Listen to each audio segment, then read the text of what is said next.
এটা পানি কম নাই তো পোল্ট্রি মারবো 6 কেজির মতো।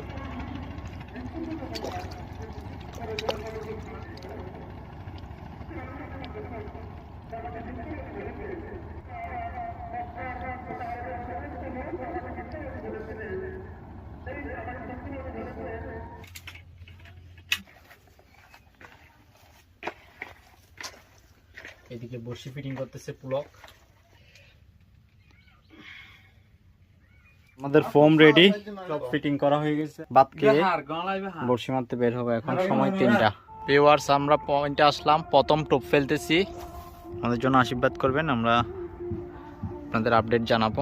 এটা আমার প্রথম ছাতুর টোপ ফেলবো।